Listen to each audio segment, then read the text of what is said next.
जो भी वर्कशीट हैं वो इस चैनल पे सॉल्व की जा रही हैं। इसमें हम सॉल्व कर रहे हैं हिंदी की वर्कशीट नंबर 8 कक्षा 6 के लिए। यहाँ पर आपको एक बहुत रोचक कहानी दे रखी है गद्यांश के रूप में। आप उसे पढ़कर बहुविकल्पीय प्रश्नों के सर्वाधिक उपयुक्त उत्तर दीजिएगा। तो चलिए शुरू करते हैं। एक तालाब में मगरमच्छ ने एक लड़के को पकड़ लिया। लड़का जोर जोर से चिल्ला रहा था। तभी महात्मा ने उनकी आवाज़ सुनी। वह लड़का चिल्लाकर रो रहा था, बचाओ बचाओ। महात्मा ने देखा सुकुमार लड़के का पांव मगरमच्छ ने पकड़ लिया था। वह उसे घसीट के तालाब की तरफ लेके जा रहा था। लड़का लगातार आवाज़ लगा रहा था, मुझे बचाओ मुझे बचाओ। महात्मा ने उस मगरमच्छ से कहा कि इस लड़के को छोड़ दो।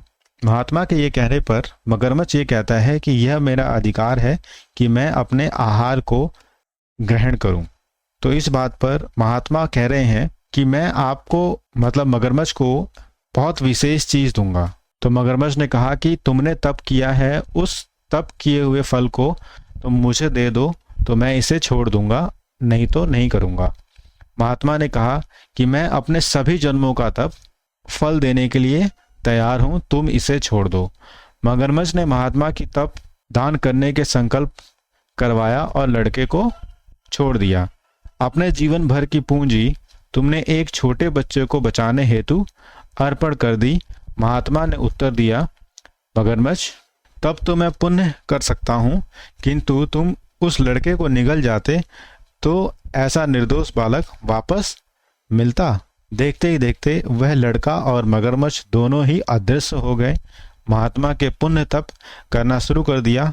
तभी एक यक्ष प्रकट हुआ और उसने कहा, महात्मन, मगरमच्छ और बालक दोनों ही रूपों में मैं ही था। केवल तुम्हारे तप की परीक्षा ले रहा था, इसलिए मैंने यह लीला रचाई है। प्राणी मात्र के लिए तुम्हारे समर्पण का भाव धन्य है। तो ये कहानी थी। सवाल ये है, मगरमच्छ ने लड़के को कहाँ पकड़ा था? मगरमच्छ ने लड़के को पानी यानी तालाब में पकड़ा था। यहाँ लिखा है ना, तालाब में पकड़ा था, तालाब में पकड़ लिया। तो इसका आंसर पानी में हो जाएगा। उत्तर के लिए मैं आपको ग्रीन पेन ले लेता हूँ ताकि आपको दिखेगा कि मैं क्या मार्क कर रहा हूँ।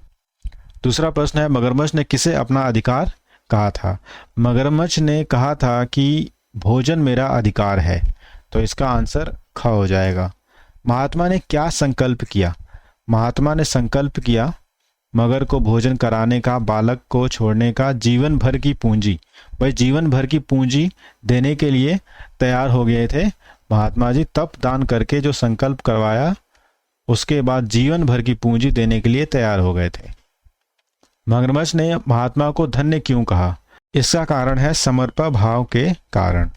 तो यहाँ पर है आपका आंसर ख। ये ख है, ये ग है और ये क है। उम्मीद है कि ये आसान सी कहानी आपको समझ में आई होगी। जल्दी से अपने दोस्तों में शेयर करिए, चैनल को सब्सक्राइब करिए। Thank you.